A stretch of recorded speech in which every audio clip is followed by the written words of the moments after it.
गज़ब का कन्फ्यूज़न चल रहा है।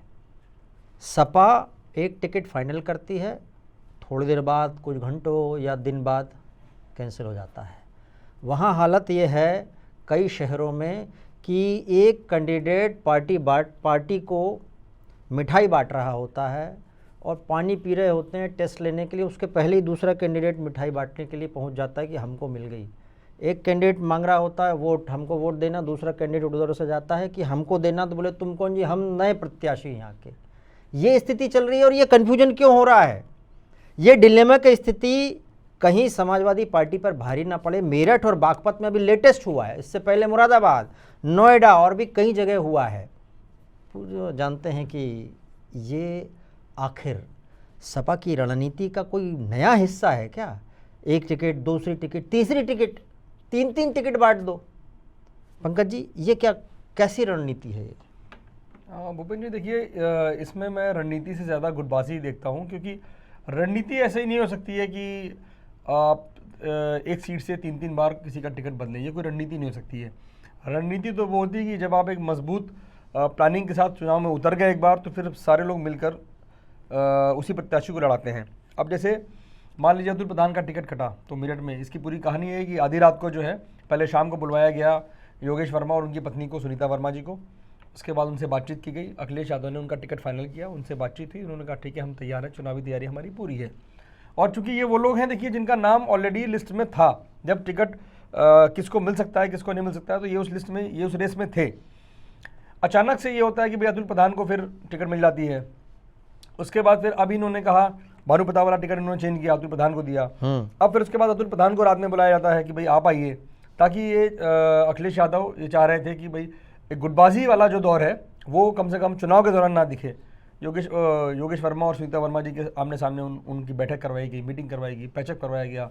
हालांकि पहले इस मीटिंग से, अखिलेश यादव से मिलने से पहले, लखनऊ जाने से पहले अतुल प्रधान जी ने कहा था कि भाई मैं इस्तीफा दे दूंगा। हाँ। और अतुल प्रधान ने चूंकि ज़मीनी लड़ाई वहाँ पर लड़ी हुई है, हॉस्पिटल्स के खिलाफ जो है एक उनका जी हॉस्पिटल्स के खिलाफ उनका फीस को लेकर, ज़्यादा फीस को लेकर और अवैध वसूली का आरोप लगाकर उन्होंने एक लंबी लड़ाई वहाँ लड़ी है। तो ज़मीनी तौर पर उन्होंने, और ख़ासतौर से चुनाव से 2-3 महीने पहले तैयारी अपनी खूब की थी। मुद्दा ये है कि आपको टिकट बार बार बदलने क्यों पड़ते हैं। तो इस पूरे मुरादाबाद से लेकर बागपत में, मुरादाबाद बागपत मेरठ आप देखिए, तो यहाँ एक गुटबाजी है। गुटबाजी ऐसी है कि एक को टिकट मिला तो दूसरे गुट ने जाकर फिर लखनऊ पैरवी की कि बोले साहब इनको आपने टिकट दे दिया है, ये बुरी तरह चुनाव हार जाएंगे और इनके साथ इनको पार्टी चुनाव नहीं लड़ाएगी। तो जो पार्टी का जो काडर वोट है, जो पार्टी को मिल सकता है वोट, मुस्लिम वोट है और बाकी ओबीसी जातियों का जो वोट संभावित है वो भी नहीं मिलेगा। तो पता लगा हाईकमान पे फैसला होता है, हाईकमान एक बार फिर लोकल राय लेता है। और लोकल राय चूंकि ऑलरेडी सेट हुई होती है, जिलाध्यक्ष हैं, नगर अध्यक्ष हैं या बाकी लोग हैं, उनसे बात करके अगर वो कहते हैं कि क्योंकि श्योरिटी कोई दे नहीं पाएगा चुनाव जीतने की, तो ऐसे माहौल में फ्री होता है कि ठीक है आप टिकट, वो कैसे रहेंगे, उन्होंने कहा नहीं वो यहाँ मेयर रहे हैं, उनका अपना वोट बैंक है। तो इस तरह की बातें जब होती हैं, इस चक्कर में अब देखिए, मान लीजिए हम ये देखें, मनोज चौधरी तो जाट बिरादरी, अब अमरपाल शर्मा जी, अब वो जाट बिरादरी गई, यहाँ अतुल प्रधान गुर्जर समाज गया, वो तो नाराज पहले से बैठा था, वो तो जैसे तैसे आया था इधर, अब नाराज हो गया। मैं वही कह रहा हूँ, ये एक्चुअली गुटबाजी के जो खेल में होता है, एक गुट के किसी नेता को टिकट मिल गई तो बाकी के गुट मिलकर उसको चुनाव लड़वाने के बजाय, उसको पार्टी हाईकमान का फैसला समझने के बजाय वो जाते हैं लखनऊ में आके पैरवी करते हैं। और जब एक दो बार ऐसा हो गया, जैसे एस स्टेशन वाले मामले में ऐसा हो गया, तो पार्टी के अंदर मैसेज किया कि ऐसा हो सकता है, मजबूत पैरवी हुई ऊपर और टिकट पता लगा कट गया, एक नहीं दो बार। तो मुझे लगता है कि ये एक गुटबाजी है और चुनाव के दौरान ये किसी भी तरीके की रणनीति से जोड़कर देखा इसको नहीं जाना चाहिए। ये समाजवादी पार्टी की अंदरूनी गुटबाजी है, जिसको लेकर एक गुट को टिकट मिलता है, दूसरा ये समझ की लचरता भी है क्या, या फिर कंफ्यूजन या डिलेमा क्या है? अखिलेश यादव जी से ये एक्सपेक्ट नहीं हो रहा था लोगों की, भाई वो एक फर्म डिसीजन पहले ले लीजिए। क्या आपने ड्यू डिलिजेंस नहीं किया? क्या आपने कोई R&D नहीं किया? भाई सीट के पहले हमको R&D होती है, हमारे पास रिसर्च की पूरी एक रिपोर्ट होती है, वो नहीं है क्या उनके पास में? देखिए, रिसर्च की रिपोर्ट मुझे नहीं लगता कि समाजवादी पार्टी के लेवल पे ऐसी कोई चीज़ होती होगी जैसे हम देखते हैं कि भाजपा के साथ में होती है कि वो पार्टी अलग करती है, संघ अलग करता है, संगठन अलग करता है। तो मुझे लगता है कि इस तरह का कोई फीडबैक वगैरह जो भी नेताओं से लिया जाता होगा वो तो लिया गया होगा, लेकिन ऐसा नहीं हुआ होगा कि बाकायदा कोई एक जिसे कहते हैं डेटा वाइज कोई चीज आई हो कैंडिडेट के उसमें, जिसकी मजबूत पैरवी उसको टिकट मिल गया, उससे ज्यादा मजबूत किसी की पैरवी उसने टिकट उसका कटवा दिया, ये पूरा चल रहा है। और आप ये देखिए कि एसटी बाहुबल तो असल टिकट काटने और लेने में एसटी ने कहा कि साफ साफ उन्होंने कहा कि भाई मुझे एक बेइज्जती सी महसूस हो रही है जब मैं फील्ड में जाता हूं तो लोग कहते हैं कि भाई टिकट आपका कट गया डॉक्टर साहब। तो बजाय मेरी बात सुनने के और वोट मांगने के बजाय, मतलब मैं अपनी वोट की अपील करूं, इससे पहले लोग मेरे से सवाल पूछने लगते हैं, तो बेइज्जती वाली फील होती है। खैर, अब उनका कहना है कि भाई मैं रुचि वीरा जी के लिए वोट कैसे मांगूं, तो जाहिर सी बात है, चूंकि जहां पर ज्यादा प्रत्याशी होते हैं, अगर वहां पर एक को टिकट मिल गया है तो अनुशासन ये है कि बाकी सब लोग उसको टिकट कम से कम चुनाव लड़ाएं, और अगर ना भी लड़ाएं तो कम से कम अंदरूनी तौर पे विरोध ना करें।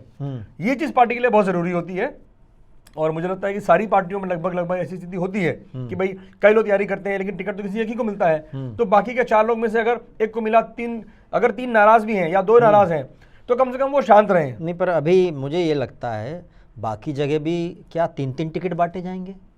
अभी ये स्थिति वो है कि अखिलेश जी को ये सोचना चाहिए भाई, मीडिया में और बाकी लोगों के ऊपर क्या असर पड़ रहा है, मतदाता पे क्या असर पड़ रहा है कि यहाँ तो 3-3 उम्मीदवार घूम रहे हैं जी, एक के बाद नहीं, और जिसने टिकट ले ली है वो बेचारा अपना प्रचार भी शुरू नहीं कर पाएगा, क्योंकि अब कल को टिकट वापस हो जाए। जी देखिए, अभी हम लोग एक बार फिर इसी मुद्दे पे बात करेंगे, जब शिवपाल यादव जी का टिकट को लेकर जब बदायूं से भी एक फैसला बड़ा होना बाकी है। शिवपाल यादव जी ने कह दिया है कि राष्ट्रीय अध्यक्ष के पास, उन्होंने साफ कह दिया है मंच पे कि बदायूं के लोगों ने कहा है कि आदित्य यादव चुनाव लड़ें, और शिवपाल जी ने उसे प्रस्ताव मानते हुए उसे एक्सेप्ट न केवल एक्सेप्ट किया, बल्कि कहा कि मैं इस प्रस्ताव को अखिलेश यादव जी के पास भेजूंगा, वो इस पर फैसला लेंगे। तो इस प्रस्ताव का तैयार होना, शिवपाल यादव का यह कहना कि यह प्रस्ताव फैसला राष्ट्रीय अध्यक्ष को लेना है, तो ऑब्वियसली शिवपाल जी ने अगर वहां भेजा है तो इसीलिए भेजा है कि भाई आप ये फैसला लीजिए, और जब वो फैसला होगा तब आप देखेंगे, मुझे तो ऐसा लगता है एक बार फिर चर्चा होगी कि बदायूं से शिवपाल यादव जैसे जो कद्दावर नेता है सपा के लिए, तो वो खुद जो है सरेंडर, मुझे तो ऐसा लग रहा है कि आदित्य के लिए इजी पैसेज बनाने के लिए शिवपाल जी ने पहले वहाँ का लोकल कैडर खड़ा किया, हवा बनाई, बाकायदा लोग चिन्हित करे कि ये काम के हैं, ये काम के, एक टीम बना दी और वो टीम सौंप दी आदित्य को। ऐसा मुझे लग रहा है, पहले से सब कुछ स्टेज था, तय था, प्लांटेड था। जी देखिए, शिवपाल यादव जी का अभी पिछली बार भी जो है ये बात हो रही थी कि लगभग वो अभी जो विधानसभा चुनाव गुजरे हैं कि भाई आदित्य को कहीं सेट करना है, जाहिर सी बात है, एक पॉलिटिकल एक एम्बिशन होता है परिवार में, तो शिवपाल जी का पॉलिटिकल एम्बिशन लगभग पूरा हो चुका है, वो जान चुके हैं कि सपा में उनका क्या भविष्य है। अब मुझे लगता है कि एक बार फिर से वो चाहते हैं कि आदित्य यादव कम से कम एक सक्रिय पॉलिटिक्स में अभी से सक्रिय हो जाए, ताकि सपा की राजनीति में आगे वो लंबा चल सके। मुझे भी ऐसा लग रहा है, लेकिन मतदाता के मन पे इसका असर पड़ेगा या नहीं पड़ेगा, ये जो बदला बदली चल रहे हैं, ये ऐसा जैसे वो कुर्सियां होती ना, 3 कुर्सी खाली, फिर एक कम हो जाती, फिर एक कम हो जाती, वैसा जिसको हम क्या बोलते हैं, राउंड म्यूजिकल चेयर। जी देखिए, जाहिर सी बात है, कंफ्यूजन एक मैसेज होता है, वो मैसेज जब ऊपर संगठन से चलेगा, मीडिया में चलेगा, चर्चा होगी उस चीज़ की, तो लोग उस पर बात करते हैं, और मुझे लगता है कि वोटर कंफ्यूज होता है, और वोटर समझता है कि आप मजबूती से लड़ पाने की हिम्मत नहीं जुटा पा रहे हैं, इस वजह से आप लगातार बदलाव कर रहे हैं, तो फिर आपका वोटर भी हॉस्टाइल हो जाता है। तो मुझे लगता है ये स्थिति जो है ना संगठन के लिए ठीक है, ना चुनाव के लिए ठीक है, ना हाईकमान के लिए ठीक है। तभी तो जयंत चौधरी जी को तंज कसने का मौका मिल जाता है। वो कह रहे हैं कुछ घंटों के प्रत्याशी होते हैं, बड़े नसीब वाले हैं यहाँ पे जो कुछ घंटों के प्रत्याशी बन रहे हैं यहाँ पे। गजब है। लेकिन तंज कसने का मौका किसको मिला? जयंत चौधरी जी को। पहले वो साथ में हुआ करते थे, लेकिन ये जो अदला बदली का खेल है वो देखते हैं कि ये वाकई क्या इनको नतीजे देगा। अगर देगा तो जी अखिलेश जी ने तो बहुत अच्छा किया था, लास्ट मोमेंट पे एकदम बहुत बढ़िया काम किया, और अगर मामला गड़बड़ हो गया तो सब फिर वही अपोजिट हो जाएगा। देखेंगे हम।